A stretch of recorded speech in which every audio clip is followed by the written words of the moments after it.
그래서 이게 자블론스키 다이어그램이라 그러고, 그리고 여기에서는 좀 더 아까보다는 리얼한 형태가 보여.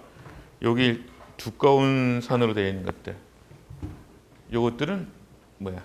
다른 것들에 비해서 뭐예요? 말도 좀 복잡해지긴 하는데,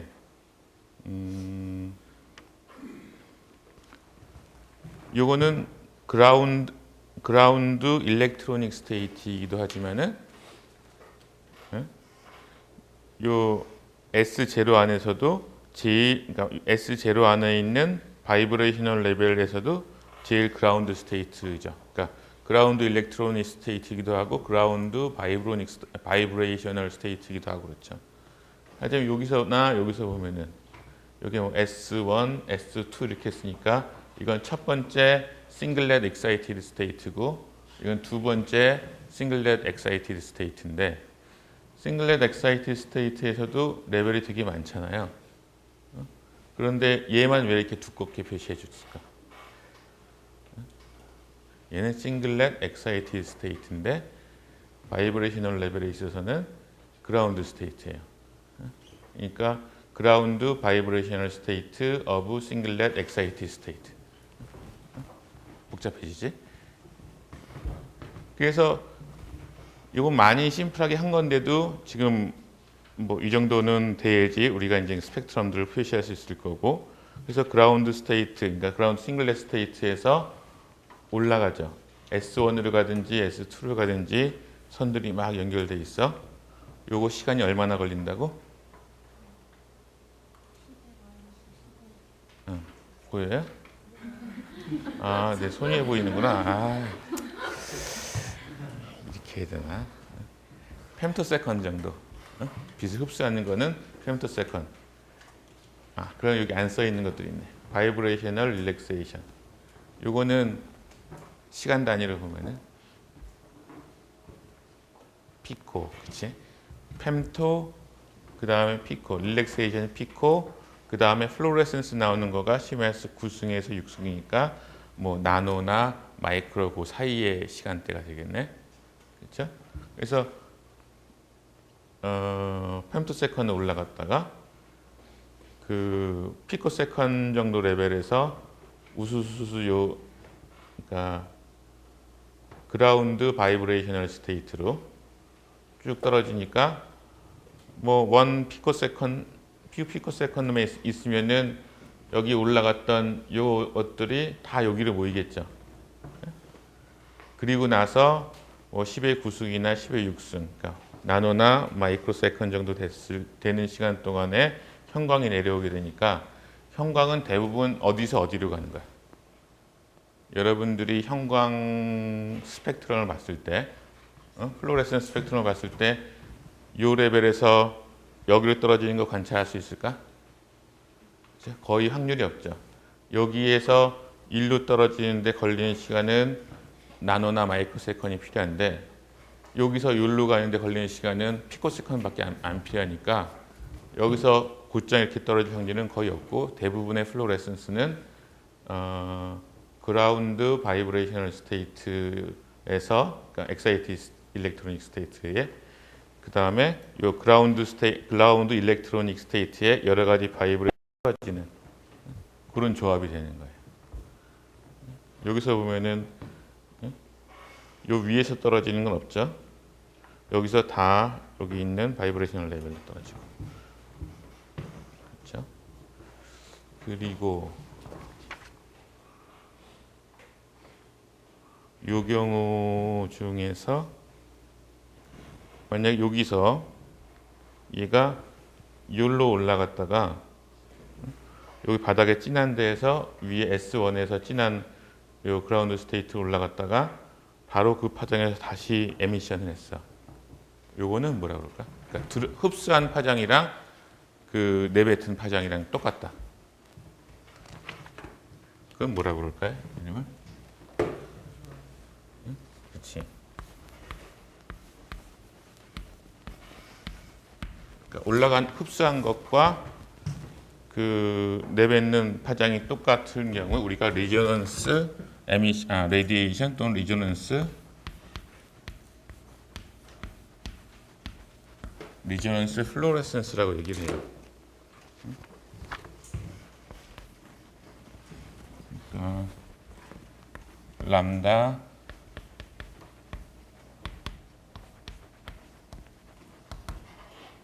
이게 같은 경우를 얘기하는 거죠. 그리고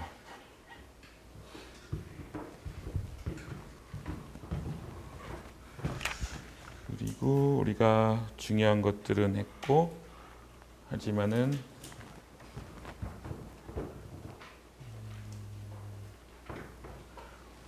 이건 우리말로 뭐라 그러지? S2인데 같은 싱글렛 엑사이티드 스테이트인데 S2에서 지금 S1으로 살짝 넘어가죠. 그리고 이 상태에서는 에너지 변화도 거의 없으니까 빛을 내거나 뭐 흡수하거나 그런 것도 거의 없어. 이걸 이제 인터널 컨버전이라고 그러는데, 그렇게 되면은 여기서 올라갔다가 여기서 쭉 떨어지고, 여기서 플로레센스가 나오는 게 아니라 인터널 컨버전을 통해서 일로 오고 다시 쭉 떨어져서 제일 낮은 엑사이티드 스테이트로 가서 여기서 이제 플로레센스가 나오는 거죠. 보면 여기서 직접 떨어지는 거는 표시가 안 돼 있어. 그렇지? 그리고 그러면은 여기 S1에서 그 다음에 그 옆에 있는 T1이 있어. 여기서 같은 에너지 레벨일 때 에너지의 뭐 흡수나 아니면 내뱉는 거 없이 바로 옆으로 이동하는 거든 뭐 똑같은 거 같은데 여기서는 뭐 특별한 게 필요하죠. 뭐가 필요하지? 스핀이 뒤집혀야 되지. 스핀이 뒤집히는 그 과정이 필요한 이 프로세스를 우리가 인터 시스템 크로싱이라고 그래요. 그래서 S1에서 T1으로 가거나 이런 것들. 그렇죠? 이게 있어야, 요게 가능해야지 그 다음에 이제 트리플렛에서 이제 싱글렛 그라운드로 떨어지는 소위 포스포레센스가 가능하게 되죠. 여러분들 책에 보면은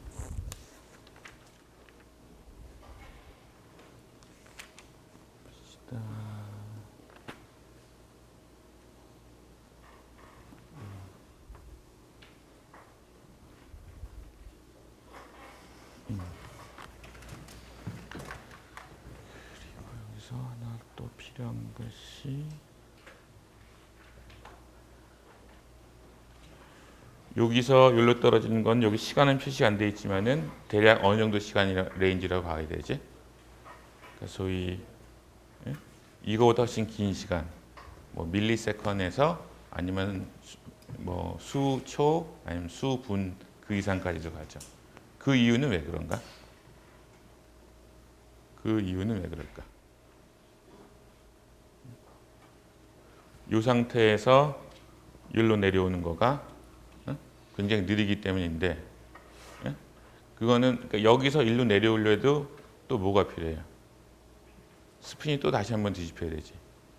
이 인터시스템 크로싱이 생길 때처럼 여기서 일로 떨어지는 것도 스핀이 바뀌어야 된단 말이야. 그리고 이거는 원래는 잘 일어나지 않는 확률이 훨씬 낮은 그 트랜지션인데, 뭐 그렇기 때문에 굉장히 오랜 시간이 걸려서야 조금씩 나오기 시작하는 거죠. 그래서 이런 전체적인 그림을 예전에도 보긴 봤었지만은 다시 한번 리마인드를 하고, 요걸 보기 전에 우리가 그러니까 예전에 얘기했던, 지난 시간에 얘기했던 UV 비저블, 그러니까 자외선이나 가시광선의 흡수를 가지고 하는 거는 사실 장비 자체는 굉장히 저렴하고, 그리고 어떤 많은 물질들이 흡수를 하기 때문에 뭐 분석을 하는데 많이 사용하긴 해요. 근데 플로레센스가 사실 좀 더 그 용도가 많거든요. 어떤 장점이 있을까? 플로레센스 같은 거.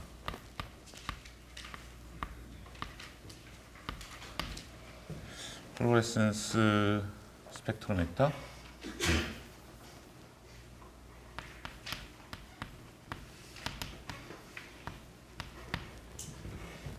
여기다가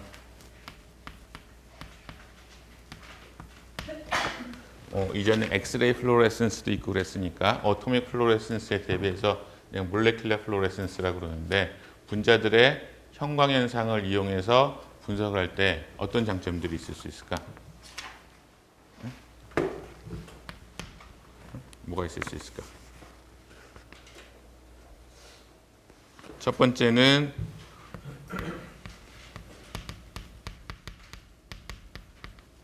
sensitivity. 여러분 책이 어디 나오더라? 아마 맨 앞쪽에 어디 나왔던 것 같은데 첫 페이지 나오네.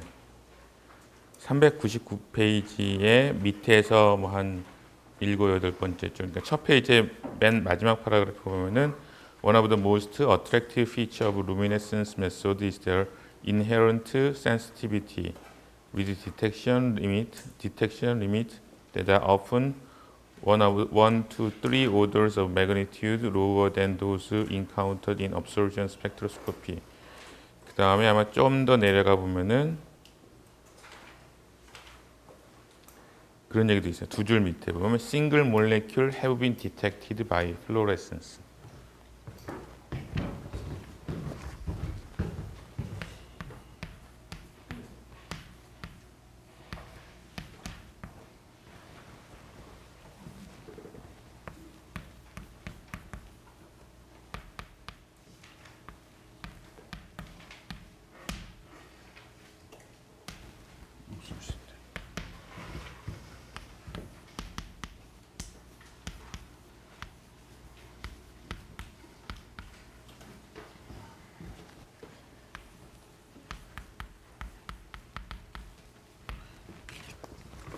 뭐 기존의 흡수를 이용하는 분광법에 비해서 흡광법에 비해서 뭐 한 1000배 정도 더 센시티브하다 뭐 이런 것까지 이해가 가는데 싱글 몰레큘 디텍션이라는 건 무슨 얘기인가?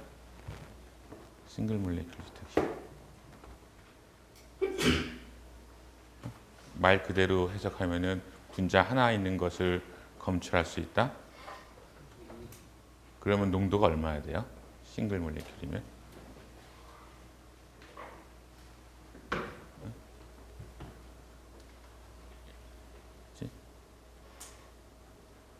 뭐 1몰이 6 곱하기 10의 23승이니까 싱글 몰레큘이면은 1리터 안에 6 곱하기 10의 마이너스 20 그렇지?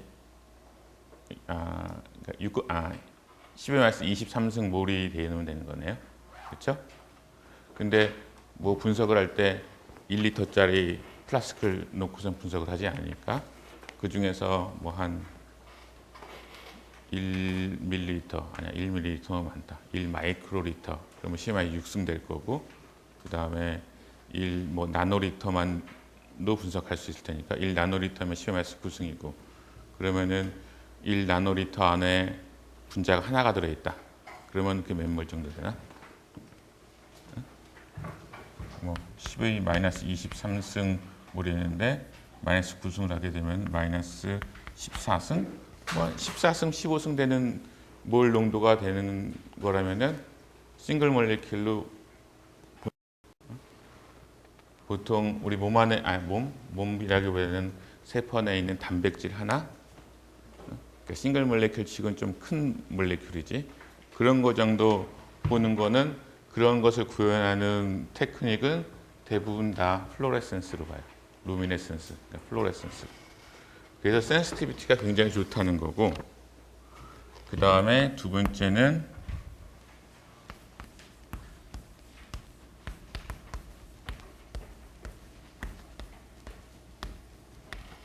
observance를 한 것보다 리니어 레인지가 훨씬 크다. 그러니까 넓은 영역이다. 그러니까 다이나믹 레인지가 크다라고 생각할 수도 있겠죠. 그래서 뭐 이거는 장점이라기보다는 이런 결과인데 플로레센스 같은 경우에는 나중에 배우는 그 크로마토그래피, 이제 크로마토그래피 유기하는 사람들은 많이 사용할 거야. 뭐 합성하거나 그런 사람들도 보면은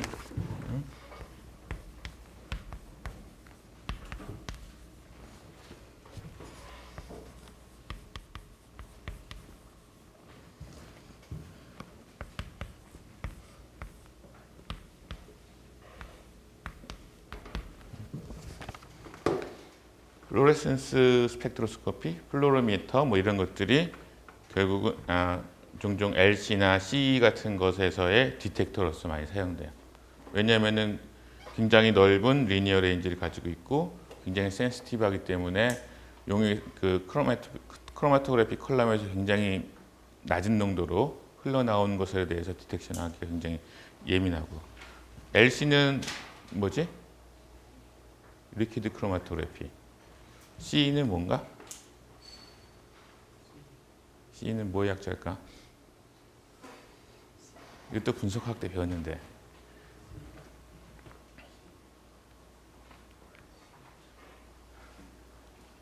뭐 CEO? 뭐 이런 거요? CE는 커필러리, 그 다음에 뭐가 있을까?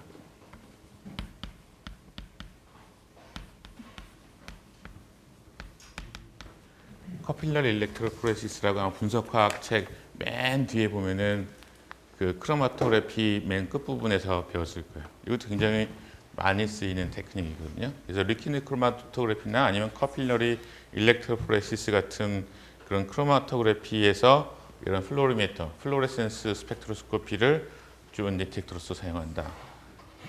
그래서 이러한 장점들이 있는데, 그리고 아까 말한 대로 플로레센스는 그러한 일렉트로닉 트랜지션, 뭐 싱글렛 그라운드에서 싱글렛 엑사이티드를 갖다가 뭐 인터널 컨버전, 뭐 인터 시스템 크로싱 이런 것들 거쳐서 플로레센스나 포스포레센스가 나온다라는 것까지 알았고, 그러면은 이런 포스포레센스나 아니면 플로레센스, 뭐 한마디로 하면 이제 루미네센스인데, 루미네센스에 영향을 미치는, 이게 하나의 단점은 뭐냐면은 이런 것들은 장점인데, 센시티브하고 리니어 레인지가 크고 이런 건 장점인데 주변 환경에 따라서 굉장히 영향을 많이 받는 것은 좀 단점이에요. 그러니까 주변의 환경에 따라서 굉장히 센시티브한데 어떤 한 경우만 그러니까 환경이 바뀌면은 그 센시티비티가 확 달라지는 경우가 많이 있어요. 주변에 어떤 몰레큘이 있다라든가 어떤 화학 반응이 있거나 그러면 센시티비티를, 그러니까 플로레센스가 얼마나 많이 나오나, 얼마나 잘 나오나, 얼마나 예민한가, 그것을 어떤 평가해주는 그 어떤 파라미터가 퀀텀 일드 또는 퀀텀 이피션시라는 게 있어요. 쉽게 생각하면은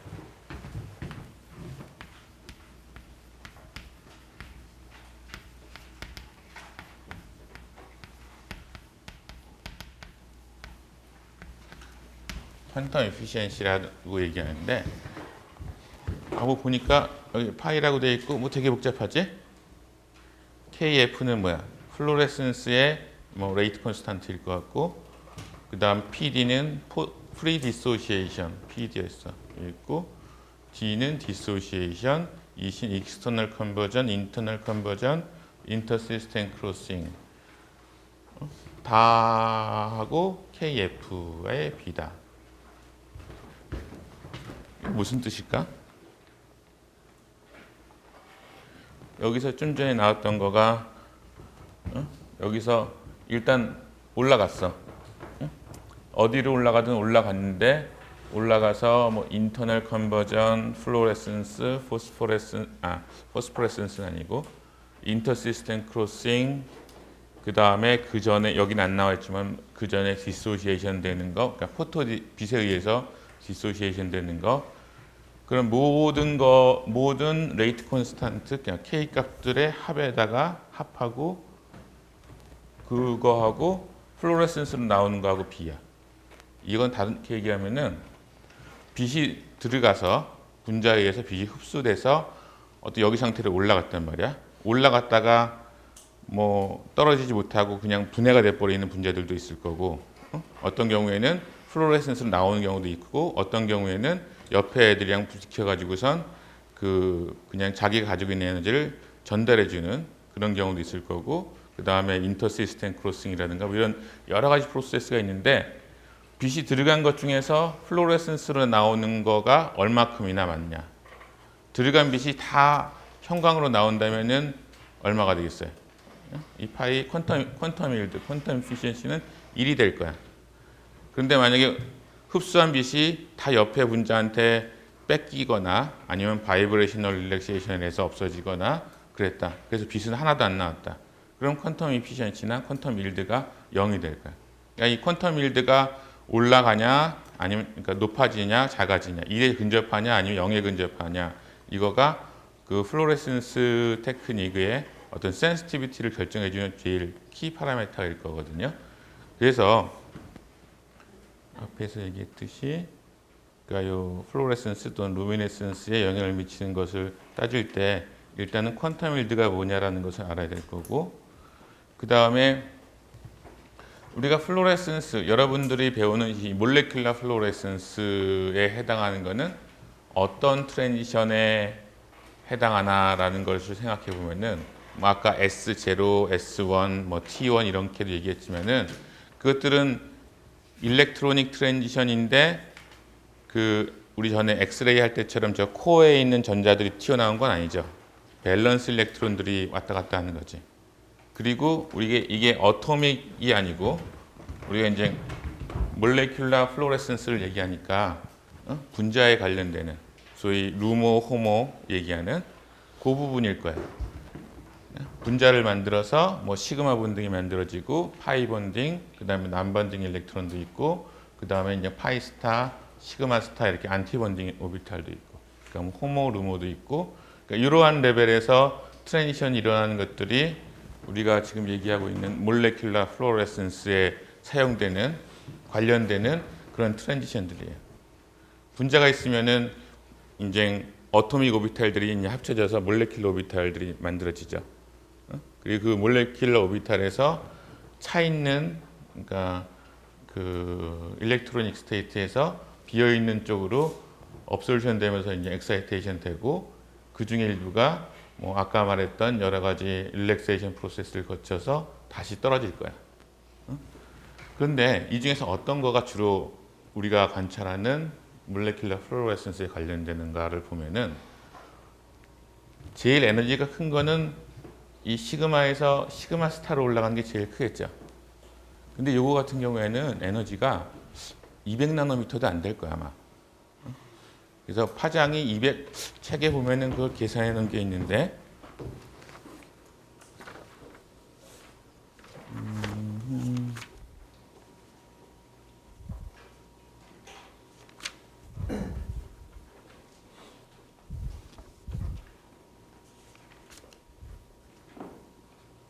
음, 404페이지에 보면은 250나노미터 아니다 200나노미터가 약 140킬로칼로리 퍼 몰 정도 된다 그런다.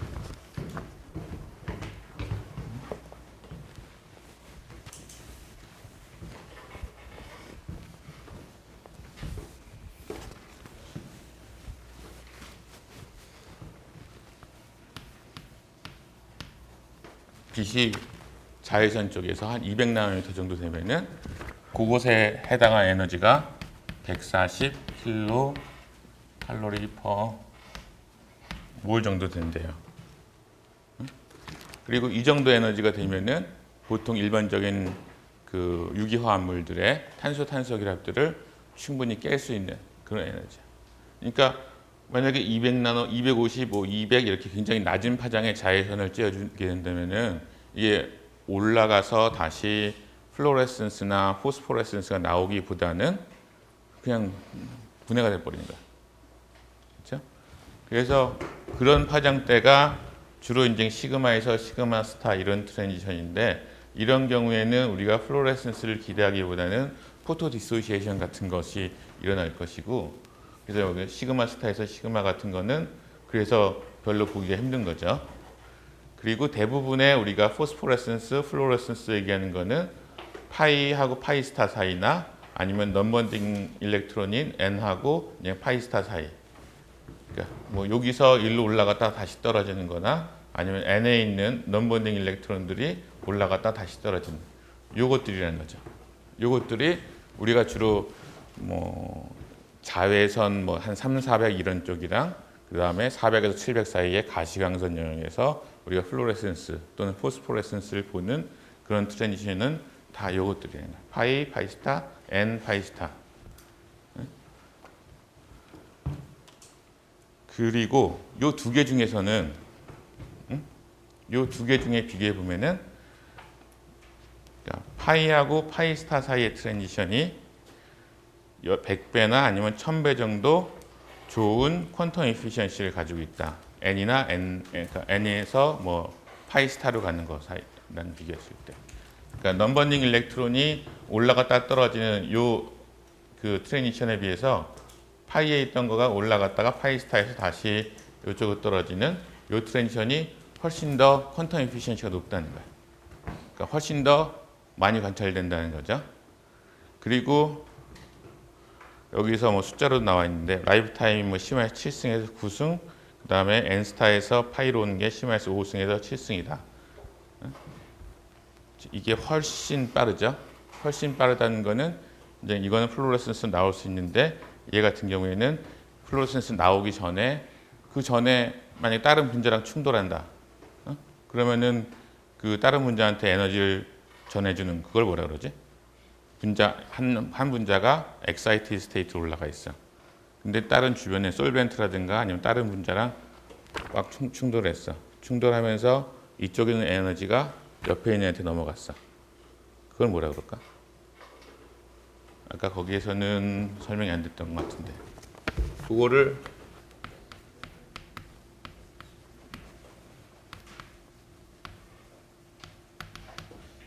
익스터널 컨버전이라고 그래요. 그래서 엑사이티드 스테이트에서 빨리빨리 안 내려오면은 저런 프로세스라든가 뭐 여러 가지 다른 프로세스 때문에 플로레센스를 못 나오고 다른 경로로 이제 릴렉세이션이 되게 되는 경우가 되게 많이 있어요. 그래서 쇼터, 그러니까 짧은 라이프 타임, 그러니까 짧은 라이프 타임이죠. 그런 경우에 플로레센스로 나오는 소위 그 상수 K가 훨씬 커지게 되는 거죠. 같이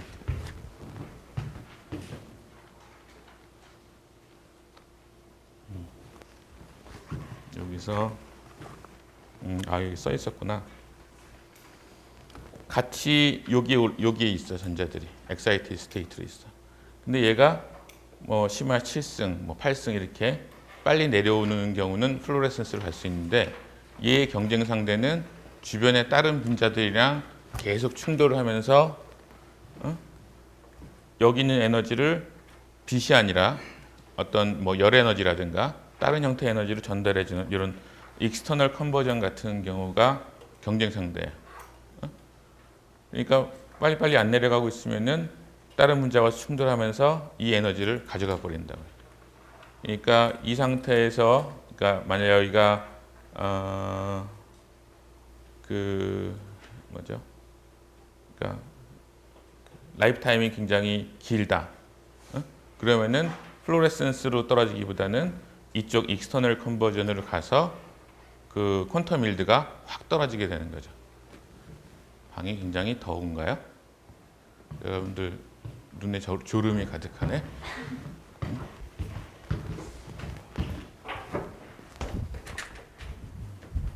뒤에도 좀 문 열어줄래요?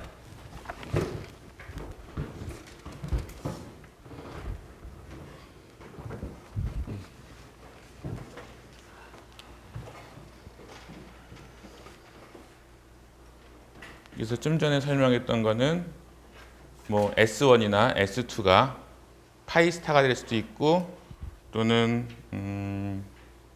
뭐 파이스타인데 요 그라운드 스테이트가 파이가 될 수도 있고 아니면 N이 될 수도 있고 그렇죠. 근데 그라운드 스테이트가 파이인 경우에는 파이스타에서 파이 같은 경우에는 요 플로레센스 라이프 타임이 심해서 7승, 8승, 9승 좀 빠른 경우가 되는 거고 이게 이제 파이스타에서 N으로 떨어지는 경우에는 그보다 훨씬 느려서 뭐 한 5승, 6승, 7승 이렇게 된다.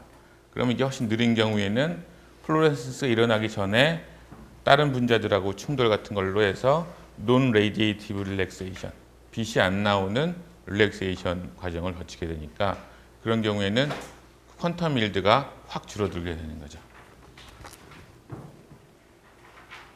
그래서 이 퀀텀 일들에 영향을 미치는 것들이 되게 많은데 일단은 어떤 종류의 트랜지션이냐.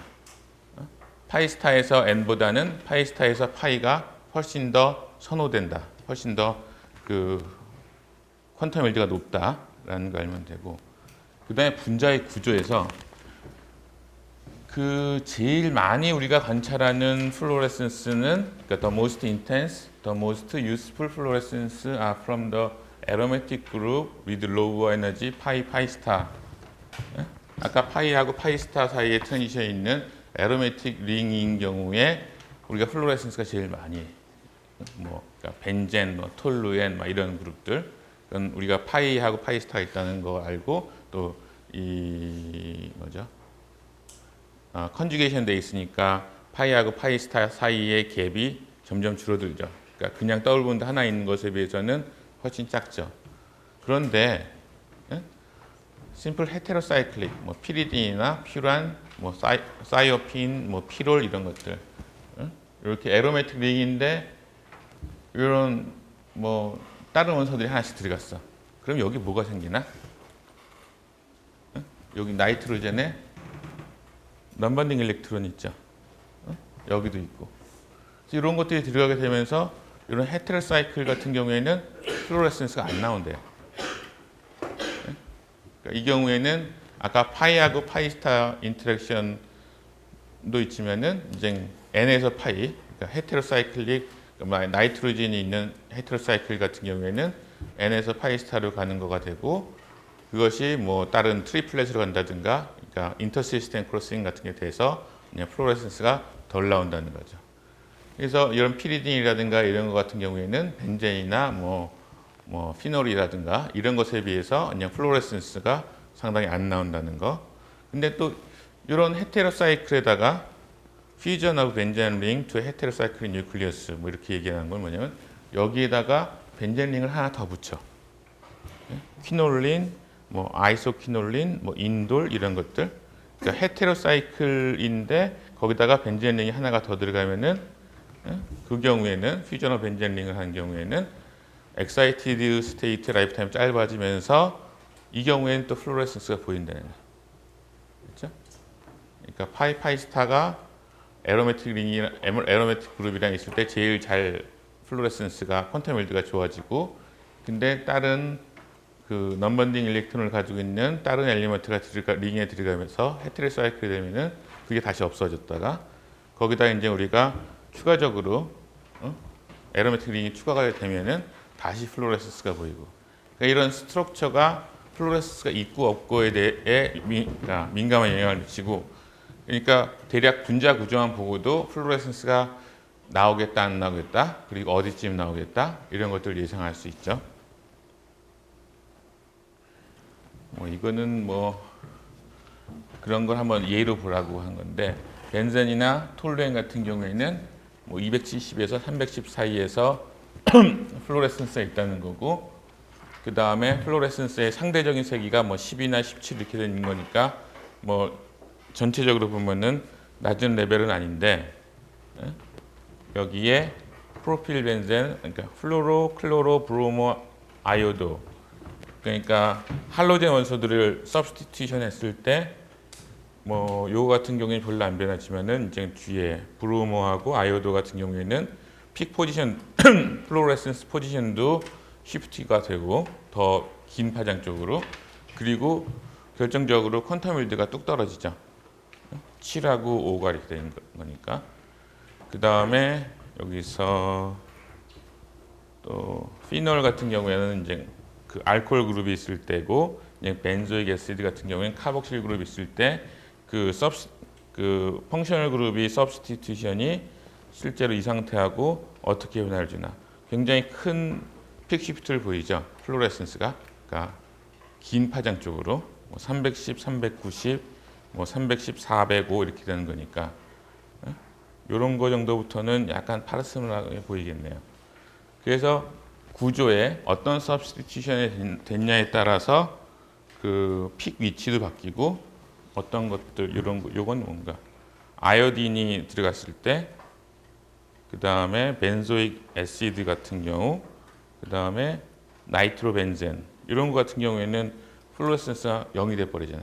퀀텀 윌드가 하나도 없어지는 거죠. 그래서 이러한 영향들을 미친다는 거. 근데 또 신기한 것 중에 하나가 뭐가 있냐면은 분자의 그냥 구조뿐만 아니라 비슷한 분자 구조인데도 또 이제 얼마나 분자가 딱딱하냐, 리지더티라고 하니까 얼마나 잘 고정된 상태로 있는가. 이게 두 개 큰 비교가, 그러니까 벤젠 링이 두 개가 연결되어 있는데 여기 오각형으로 잡혀 있을 경우에는 이 두 개가 어떻게 보면 더 세게 같은 평면에 잡혀 있죠. 근데 여기가 이 탄소 본드 하나로만 되게 된다면은 뭐 이거는 두 개의 벤젠 링이 서로 따로 움직일 거 아니야. 따로 움직일 수 있을 거 아니야. 그래서 이때 퀀텀 일드 차이가 1.0하고 0.2 엄청나게 차이가 나는 거죠. 그래서 보통 얘기한 일반적으로 사람들이 실험적으로 알게 된 거는 리지더티, 분자의 리지더티가 커지면 커질수록 퀀텀 일드가 좋아진다. 그런 예 중에 하나가 요 같은 경우에는 아까 말했던 것처럼 헤테로사이클인데 벤젠 링이 들어가 있고 그래서 플로레센스가 나오는데 그냥 요것만 그러니까 용액 속에 있을 때는 퀀텀 에피션시가 별로 높지 않아. 근데 얘가 요 나이트로젠하고 옥시젠에 의해서 용액 속에 있는 징크 이온, 메탈 이온에 킬레이션이 됐다. 킬레이션이 되게 되면은 아까 여기서 이런 오각형이 만들어지면서 요거 두 개를 붙잡아 준 것처럼 여기서도 일종 하나, 둘, 셋, 넷, 다섯 개짜리의 금속 메탈 이온까지 포함해서 어떤 링이 생기게 되는 거죠. 그러니까 이 분자의 리지디티가 훨씬 더 리지드해지는 거죠. 그래서 킬레이션이 됐을 때 이 경우에는 징크 이온의 킬레이션이 됐을 때 퀀텀 에피션트가 확 올라가는 게 관찰돼요.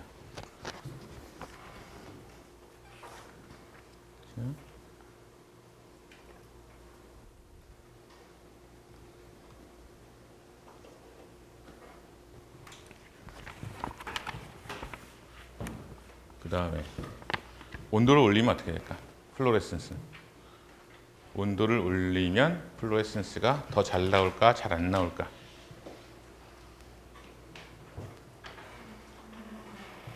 여기 써있는 온도가 올라가면은 퀀텀 에피션시가 떨어진다 라고 되어 있는데 직관적으로 감이 와요? 아까 얘기했던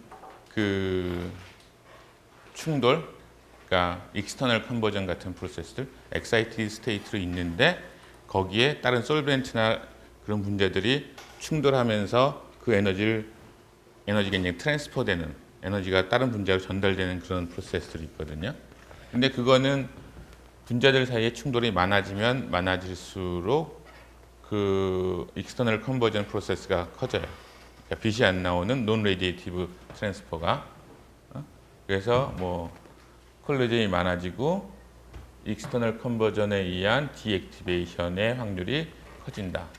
그래서 결과적으로는 아까 자블론스키 다이어그램에서 이렇게 직선으로 떨어지지 않고 이렇게 그러니까 꼬불꼬불하게 떨어지는 그거는 그러니까 어떤 열이라든가 그런 형태로 그러니까 릴렉세이션 된다는 건데 그 프로세스가 커지고 상대적으로 플로레센스는 적어져서 퀀텀 에피션시는 작아진다라고 생각하면 되고 그리고 이런 플로레센스에 영향을 미치는 거가 이런 콜리전, 그러니까 온도에 의한 콜리전도 있지만은 같은 용액이라도 같은 용액이 아니지만 같은 온도라도 용액이 굉장히 비스코스한 그런 용액이 있고 굉장히 이제 물같이 흐르는 용액이 있겠죠. 그럴 경우에 솔벤스 비스코시티가 작아지면은 익스터널 컨버전이 그러니까 충돌이 많아지니까 더 커지고 그래서 또 퀀텀 에피션시가 작아진다. 이런 것도 알아두면 좋을 거고. 그 다음에 요 같은 경우에는 만약에 솔벤트에 우리가 이제 카본, 옥시젠, 하이드로젠 이런 가벼운 원소들 말고 헤비한 엘리먼트들이 있으면은 우리가 헤비한 엘리먼트로 가면 갈수록 이 여러분들이 아마 안 배웠을 것 같은데 오비탈하고 스핀 사이에 인터랙션이 많아져요. 그래서 이 경우에는 트리플렛을 잘 만든다고 그러거든. 그러니까 트리플렛을 만들게 되면 저쪽 포스포레센스로 가게 되고 뭐 그 상태에서는 굉장히 릴렉세이션 타임이 그러니까 길어지게 되는 거잖아요. 그래서 이 경우에도 그러니까 솔벤트나 솔루트 상에 헤비 아톰이 들어있는 경우에도 플로레센스가 작아지고 그 다음에 뭐 트리플렛이 많아지니까 포스포레센스는 커지게 되겠죠. 그래서 이러한 어떤 트렌드들이 있다는 걸 알고 있으면 좋고, 그 다음에 이거는 여러분 407페이지 정도 있는데, 요거 같은 경우에는 이제 사실 이 에로메틱 링에서 플로레센스, 뭐 포스포레센스가 일어나는 뭐 파이스타 이런 것들이 있는데, 이 서브스티튜션 되어 있는 뭐 아민 그룹이라든가 카복실 그룹이라든가 이런 것들이 pH에 따라서 뭐 피놀이라든가 이런 것 pH에 따라서 프로토네이션이 되거나 디프로토네이션이 되거나 그런 변화가 있잖아요. 그러면은 이런 것들의 리조넌스가 결국은 뭐 유기화학 배울 때 더 잘 많이 했겠지만은 그라운드 스테이트하고 엑사이티드 스테이트의 상대적인 스터빌리티를 바꿔주거든요. 그래서 뭐 pH에 의해서 이런 사이드 체인들이 있는 경우에, 그러니까 pH 디펜던트한 사이드 체인이 있는 경우에는 플로레센스가 뭐 더 커지거나 작아지거나 그런 상태가 관찰됩니다. 요것들 그렇고 아마 거의 마지막일 것 같은데, 이 부분은 이런 케이스 스터디 같은 거 하면 졸렵지? 여긴 별로 안 졸려운 것 같네.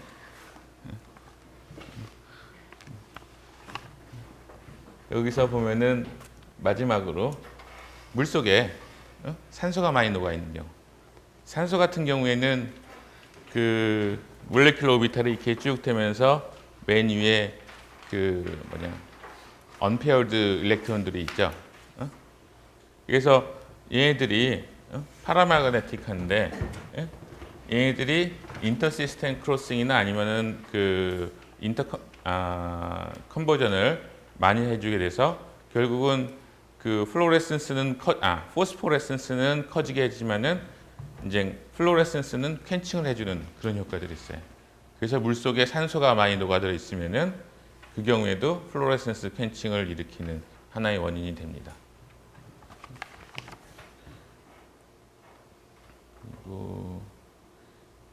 그리고 내가 무신결에 퀸칭이라는 단어를 썼는데, 퀸칭이 뭔가? 퀸칭이 뭔가?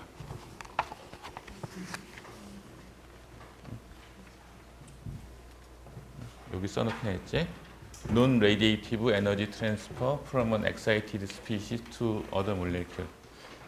우리가 플로레센스 얘기할 때 기체나 아니면은 액체 같은 상태에서 얘기를 많이 하는데, 기체나 액체 상태에서는 분자들이 끊임없이 막 굉장히 빠른 속도로 움직이고 계속 충돌을 하고 그렇죠. 근데 이제 업솔션 돼서 뭐 femtoseconds 오더로 업솔션을 하고, 그게 뭐 릴렉세이션 되더라도 뭐 한 수 나노세컨이라든가 마이크로세컨 정도는 그 엑사이티드 스테이트 상태로 있으니까 그것이 플로레센스로 떨어지기 전에 다른 분자들이랑 충돌할 확률이 상당히 있거든요. 그래서 아까 온도라든가 아니면 비스코시티 같은 게 영향을 미친다고 그랬는데, 그러한 프로세스, 그러니까 주변에 있는 얘가 업돼 있고 얘는 그냥 그라운드 스테이트로 있는데 두 개가 충돌하면서 얘는 업되고 얘는 다시 그라운드로 가버리는 거야. 근데 빛은 안 나오는 거고. 그런 프로세스를 우리가 캔칭이라고 하는데, 여러분들이 아마 지금 상태에서 알아야 될, 나중에 대학원을 가거나 그러면 이게 되게 신기한 프로세스가 되게 많이 있는데, 지금 상태에서는 아마 이 다이나믹 퀸칭, 콜리저널 퀸칭, 좀 전에 말한 충돌에 의해서 그 엑사이티드 스테이트 에너지가 그 옆에 있는 다른 분자로 전달되는 그런 것만 알고 있으면 될 것 같아요. 그래서 이런 다이나믹 또는 콜리저널 퀸칭 같은 경우에는 온도나 그리고 비스코시티, 그러니까 점성에 따라 온도가 올라가면은 퀸칭이 적어진다? 많아진다? 온도가 올라가면은 분자들이 더 빨리 움직이니까 충돌 횟수가 많아지겠지. 그러니까 팬칭이 더 많아질 거고, 비스코시티가 작아져서 점점 잘 흐르는 경우에는 이 경우에도 이제 콜리전이 많아져서 팬칭이 많아지겠죠. 그래서 여러분들 책의 15-11 페이지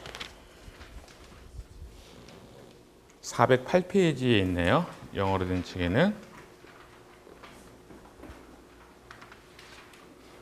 거기 보면 이퀘이션이 중요한 게 한 2개 정도 있는데 15-11하고 그 다음에 15-12가 있는데 15-12를 보면은 F0 오버 F는 1 플러스 K Q의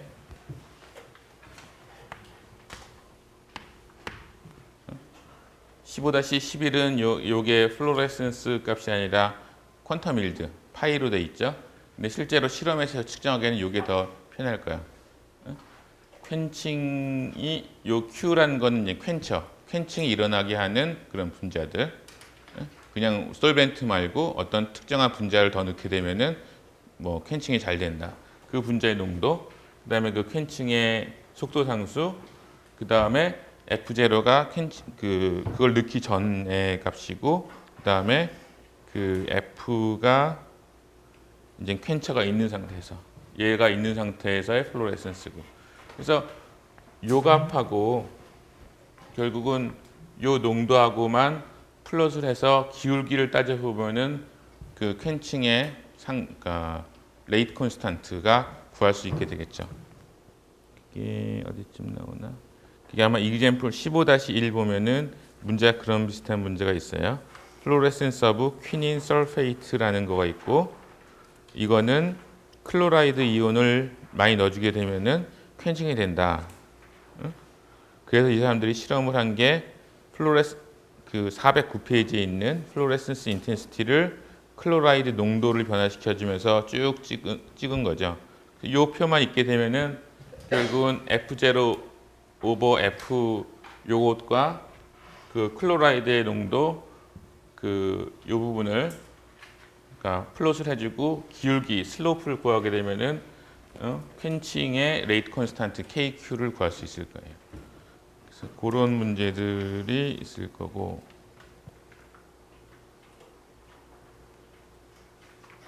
그다음에 나오는 것이 그러면은 플로레센스는 어떻게 재느냐, 어떻게 측정하느냐 라는 이슈가 있겠지.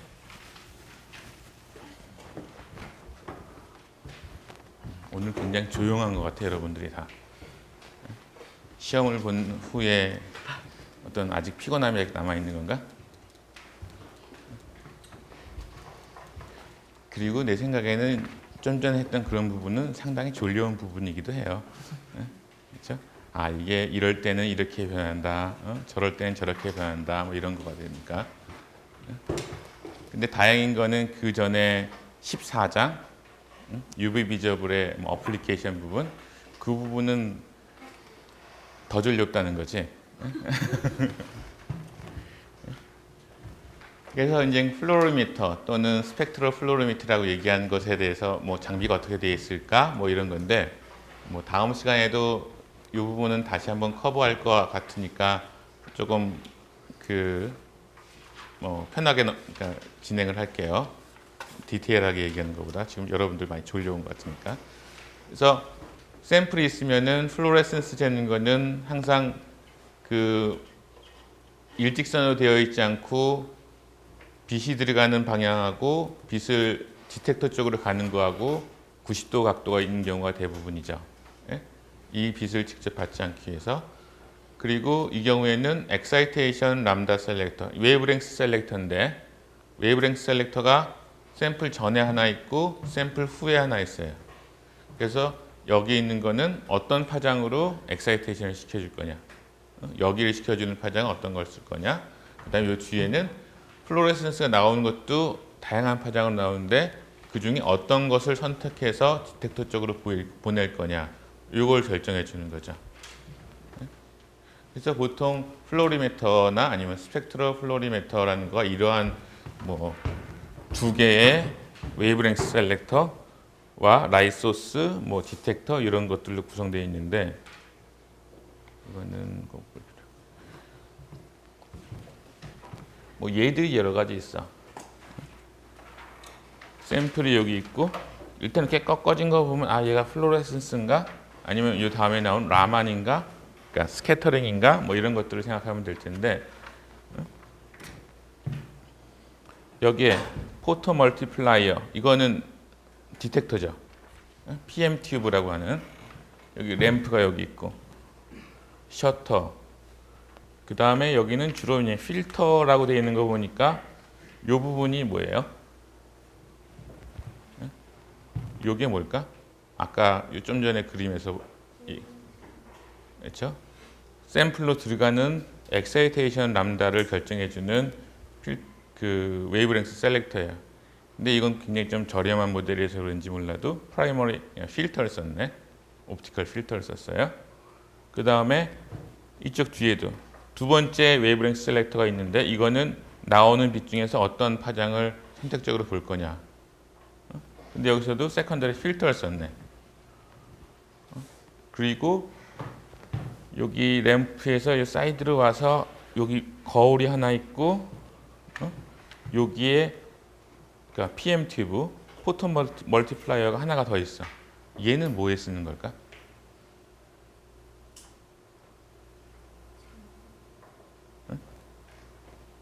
뭐 있을까? 왜 가격이 싸지도 않을 텐데 포토 멀티 PM 튜브를 두 개나 양쪽에 달아놨을까? 뭘 하기 위해서? 소스의 인텐시티에 대한 캘리브레이션을 하기 위해서. 플로레센스는 굉장히 센시티브하고 그리고 업솔션 같은 경우에는 I0하고 I1을 가지고선 우리가 이제 그 샘플이 있을 때 없을 때 이렇게 캘리브레이션 해주는데 플로레센스의 인텐시티는 소스가 인텐시티가 커지면 커질수록 시료의 농도가 똑같더라도 플로레센스가 같이 커지죠. 그러니까 소스의 인텐시티가 얼마인지 정확히 항상 기록을 하고 그걸로 노멀라이즈를 해주는 나눠주는 거가 필요한데 그 부분이 이 부분이에요.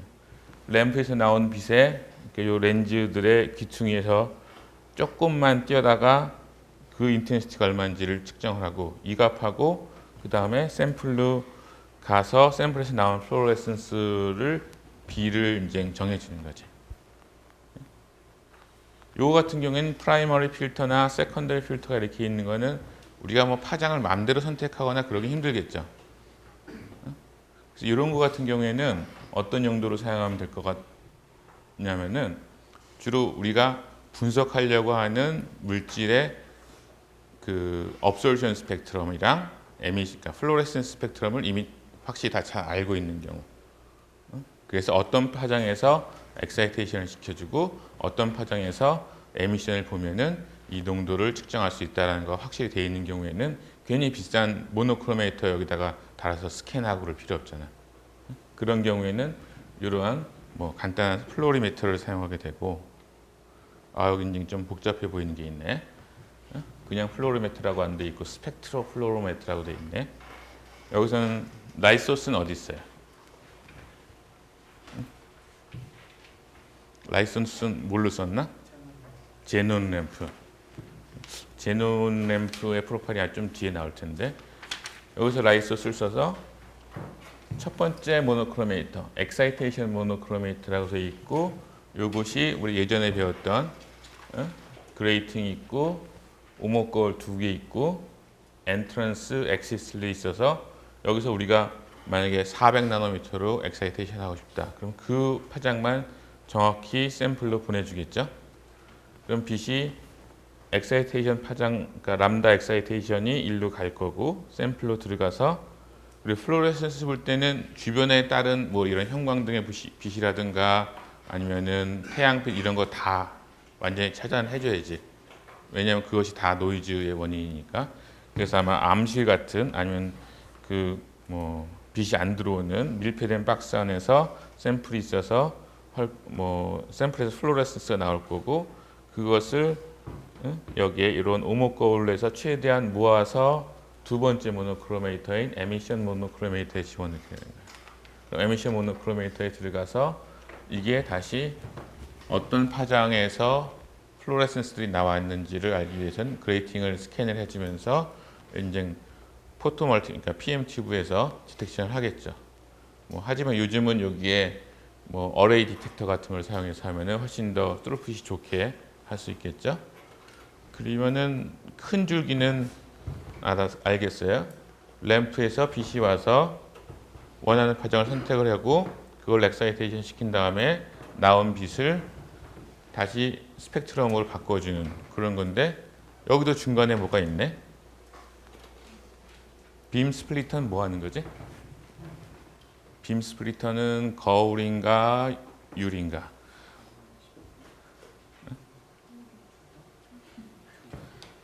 둘 다 하는 거지. 빔 스플리터는 빛이 오면은 그것의 반은 반살시키고 반은 투과시키는 거예요.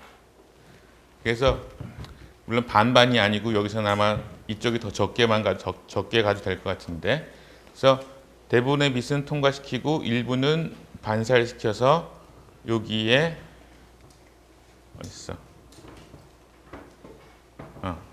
여기 있구나. PM 튜브가 여기에서 반사돼서 레퍼런스 PM 튜브로 가서 결국은 샘플로 가는 그러니까 빛의 인텐시티가 얼마가 되는지를 여기서 측정을 해주고 그 다음에 샘플에서 나오는 플로레센스가 얼마인지를 여기서 측정해서 두 개를 비를 가지고선 우리가 정량을 할 수 있게 되는 거겠죠. 그래서 일반적인 스펙트로 플로리미터는 이런 형태로 되어 있고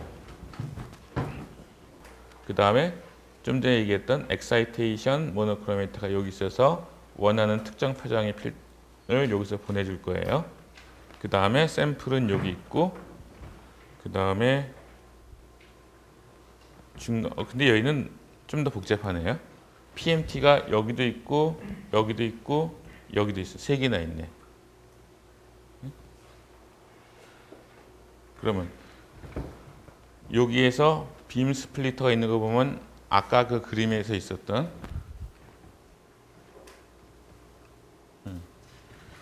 여기 빔 스플리터가 있고 여기 빠져나가서 소위 레퍼런스 PMT가 있었죠. 그러면 이것도 아마 비슷한 역할일 것 같아. 빔 스플리터가 있고 여기서 빛이 일부가 가서 이 PMT가 레퍼런스 PMT라고 하네. 소위 엑사이테이션 빛이 얼마나 센가 이걸 보는 거고. 근데 일로 가서 뭐 필터가 있고 폴라라이저가 있고 샘플로 간 다음에 이쪽으로 가는 애하고 이쪽으로 가는 애는 뭐가 틀린가?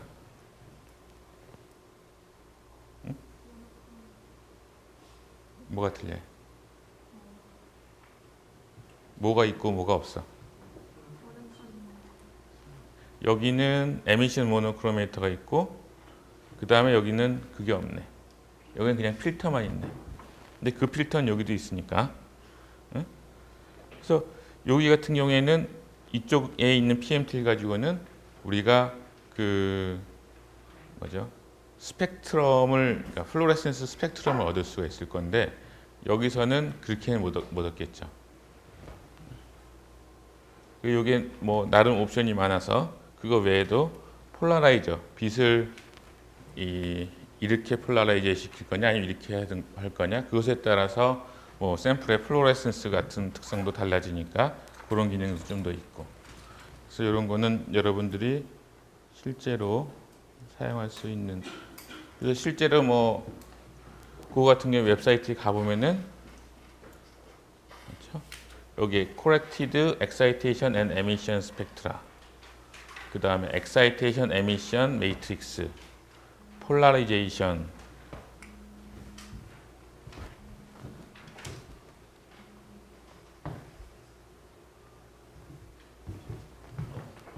그리고 뭐 옵셔널, 그 다음에 모노크로메이터 이런 스펙트럼이 있는데 라이트 소스는 300W짜리 뭐 지논 아크램프다. 그 다음에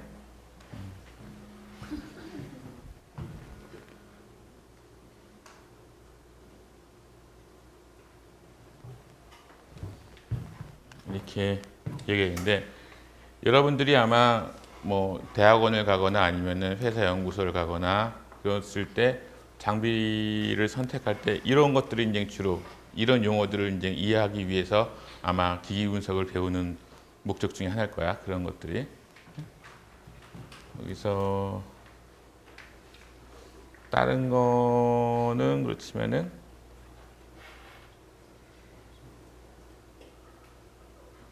Excitation Emission Matrix라는 게 뭘까? Corrected Excitation Spectra나 Corrected Emission Spectra라는 거는 대략 추정을 할 수 있을 것 같은데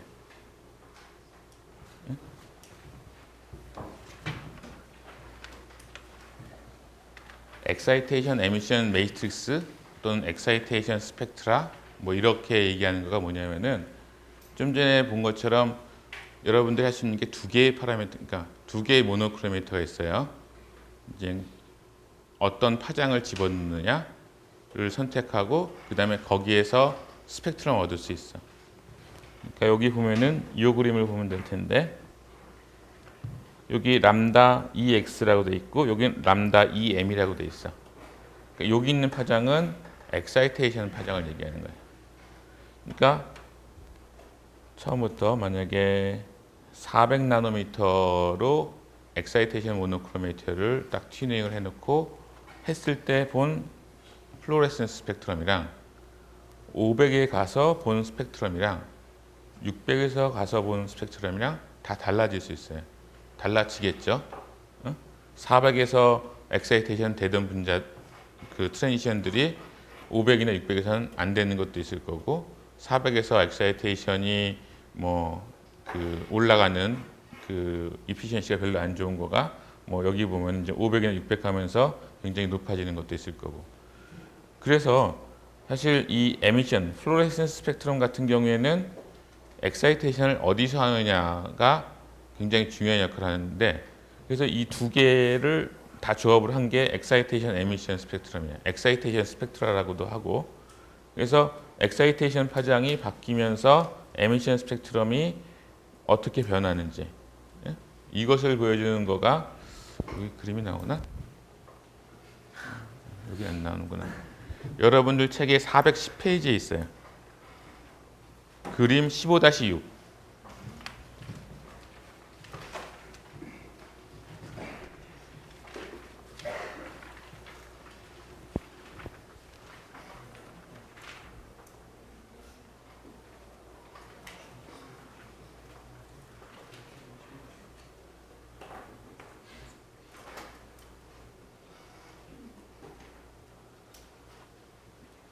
거기서 보면은 15-6에 보면은 무슨 지도에 있는 등고선 같은 게 있지? 여기 보면은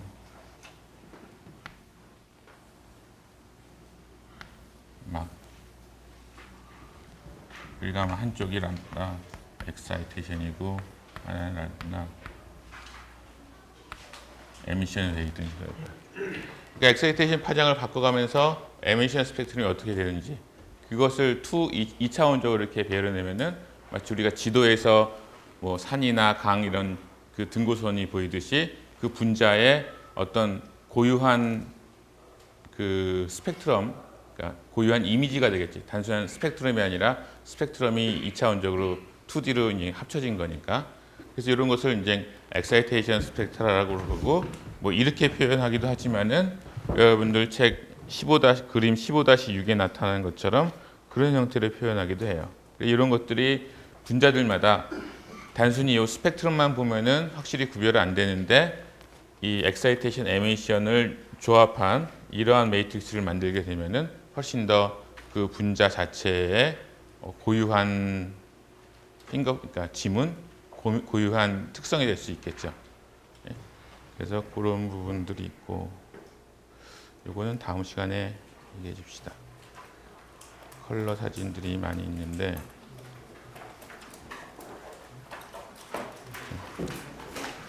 오케이 여기까지 하겠습니다. 오늘은 감사합니다.